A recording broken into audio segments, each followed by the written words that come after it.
మాజీ CM BRS అధినేత కేసీఆర్ బుధవారం ఉమ్మడి నల్గొండ జిల్లాలో పర్యటించారు. జనగాం జిల్లా పర్యటన ముగించుకుని యాదాద్రి భువనగిరి జిల్లాల్లోకి ప్రవేశించిన కేసీఆర్కు గులాబీ పార్టీ శ్రేణులు స్వాగతం పలికారు. ఈ క్రమంలో సూర్యాపేట జిల్లా ఈదులపర్రె తండా వద్ద ఏర్పాటు చేసిన చెక్పోస్ట్ వద్ద కేసీఆర్ వాహనాన్ని ఎన్నికల విధి నిర్వహణలో భాగంగా పోలీసులు తనిఖీ చేశారు. ఎండిన పంటలను పరిశీలిస్తూ రైతులతో మాట్లాడుతూ కేసీఆర్ పర్యటన కొనసాగింది. అనంతరం సూర్యాపేట జిల్లా కేంద్రంలో ఏర్పాటు చేసిన ప్రెస్ మీట్లో ఆయన మాట్లాడుతూ జనగామ, యాదాద్రి, సూర్యాపేట జిల్లాల్లో ఎండిన పంటలను పరిశీలించానని రైతులు కన్నీరు మున్నీరుగా విలపించారన్నారు. నీళ్లు ఇస్తామని ముందు చెప్పారని, కానీ ఇప్పుడు ఓట్లు వేయించుకొని నీళ్లు ఇవ్వలేదని, ముందే చెప్తే ఓటు వేయకపోయే వాళ్ళమని రైతులు నాకు చెప్పారని అన్నారు. రైతులకు కావాల్సింది నీళ్లు, పెట్టుబడి సాయం, 24 గంటల కరెంట్, 7,600 కేంద్రాల ద్వారా పంట కొనుగోలు చేయటమని తెలిపారు. 2014 కంటే ముందు వరి దిగుబడి పెరిగిందని, ఇప్పుడు దేశానికి అన్నం పెట్టే స్థాయికి తెలంగాణ వచ్చిందన్నారు. కేసీఆర్ మాట్లాడుతూ ఉండగా కరెంట్ కట్ కావడంతో ఇట్లా పవర్ పోతూ వస్తూ ఉంటుంది చూశారు కదా, ఇది రాష్ట్రంలో పరిస్థితి అని చెప్పారు. 100 రోజుల్లోనే రైతుల ఆత్మహత్యలు పెరిగాయని, స్వల్పకాలంలో ఇలాంటి పరిస్థితి ఎందుకు వచ్చిందని ప్రశ్నించారు. ప్రభుత్వాలు రాష్ట్ర మేలును కాంక్షించాలని, రాజకీయాల్లో గెలుపు ఓటములు సహజమన్నారు. మంచినీటి కొరత బాగా వచ్చిందని, మిషన్ భగీరథకు టైం పీరియడ్ పెట్టుకొని ఇచ్చామని, కానీ హైదరాబాద్లో నీటి కటకట ప్రారంభమైందని, ట్యాంకర్లు తెచ్చుకునే స్థితికి హైదరాబాద్ వచ్చిందని, ఇది కాంగ్రెస్ ప్రభుత్వ పాలనకు నిదర్శనమన్నారు. మా హయాంలో 24 గంటల కరెంట్ ఇచ్చానని, ఆనాడు కరెంట్ పోతే వార్త, ఇప్పుడు కరెంట్ ఉంటే వార్త అని అన్నారు.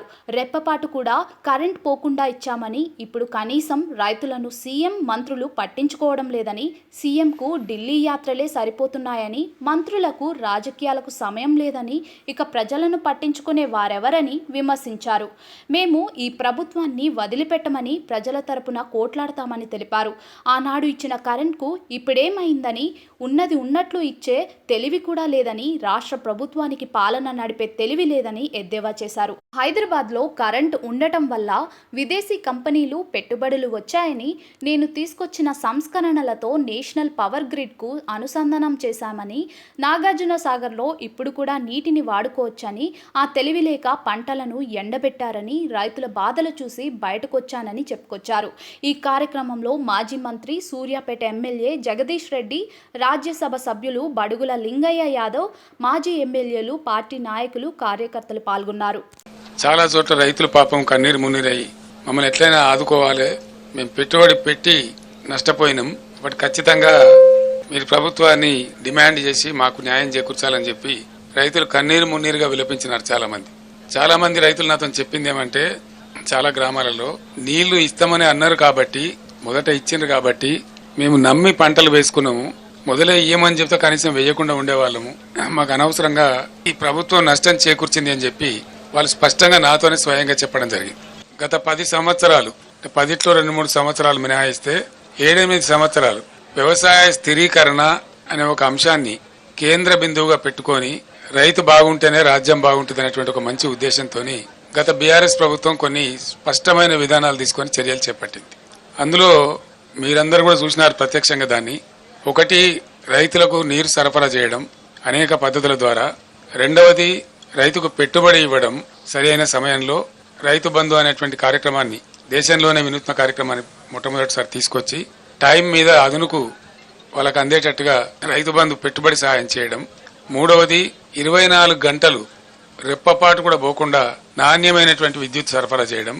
నాలుగవది, రైతుల యొక్క పంటలన్నీ కూడా 7,600 పైచిలకు కొనుగోలు కేంద్రాలు రాష్ట్ర వ్యాప్తంగా ఏర్పాటు చేసి ప్రతి గింజను ప్రభుత్వమే కొనుగోలు చేయటం.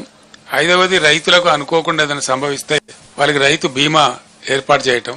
ఇటువంటి నిర్దిష్టమైనటువంటి పనులతోని వ్యవసాయ రంగం అద్భుతమైనటువంటి దశకు తెలంగాణలో పోయి, దానికి మీరందరూ కూడా సాక్షులు. 2014 ముందు 30-40 టన్నుల ధాన్యం కూడా పండించినటువంటి తెలంగాణ, 3,30,40 లక్షల టన్నుల ధాన్యానికి మించిన తెలంగాణ 3 కోట్ల పైచిలకు ధాన్యాన్ని ఉత్పత్తి చేసి పంజాబ్కే పోటీగా నిలిచి దేశంలో అగ్రస్థానానికి పోయేటువంటి పరిస్థితికి దూసుకొని పోయింది. ఇది కట్టుకథ కాదు, పిటకథ కాదు, ఇది నిజంగా ప్రజలందరి సాక్షిగా, మీ అందరి సాక్షిగా జరిగినటువంటి దృశ్యం మనం చూసినటువంటి.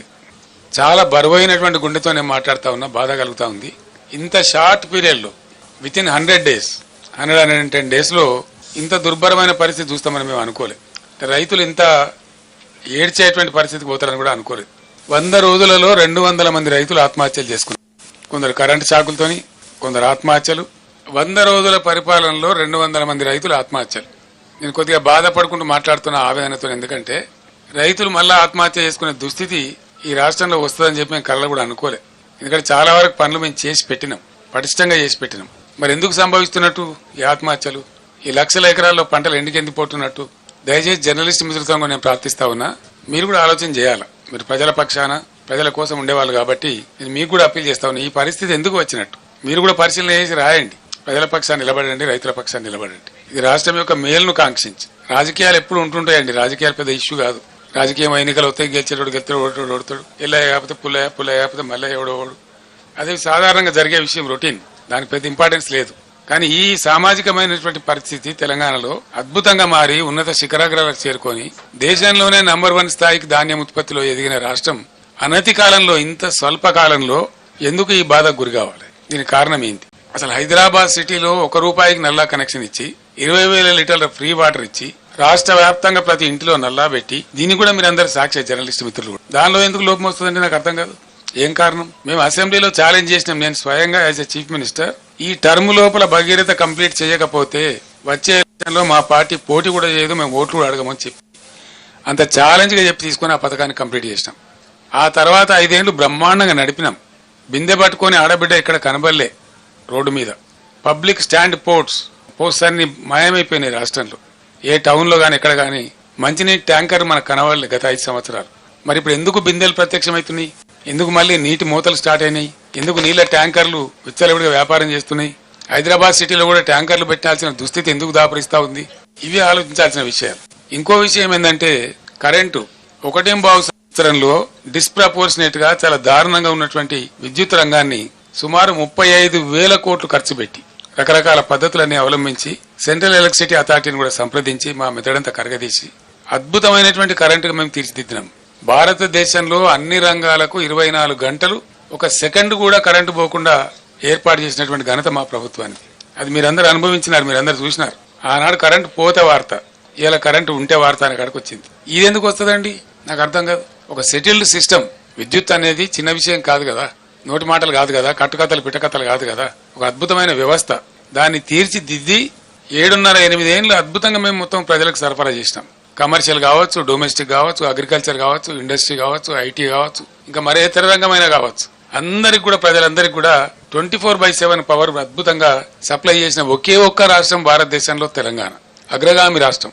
మరి ఆ రాష్ట్రానికి ఏం చెదలు పట్టింది? అలా 100 రోజులలో ఇంత అస్తవ్యస్తమైంది. దీని ఉన్న తమాషా ఏంది? కొత్తగా నడిపించేది ఏం లేదు, కొత్తగా మొదలు మోసేది లేదు, కట్టెలు కొట్టేది లేదు, కొత్తగా పెద్ద గడపరాలు పెట్టి తవ్వేది లేదు.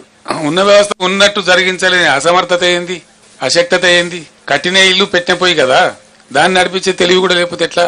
అంటే మనకు స్పష్టంగా దీన్ని బట్టి అర్థమవుతున్నది ఏంటంటే, ఇప్పుడు ఉన్నటువంటి రాష్ట్రాన్ని పరిపాలిస్తున్నటువంటి పార్టీ ప్రభుత్వం యొక్క అసమర్థత, అవివేకం, తెలివి తక్కువతనం, అవగాహన రాహిత్యం, దేన్ని ఎట్లా వాడానో తెలియనటువంటి ఒక అర్భకత్వం మనకు స్పష్టంగా కనపడతా ఉంది. ఉన్న కరెంటును వాడుకోవడానికి తెలివి లేదు,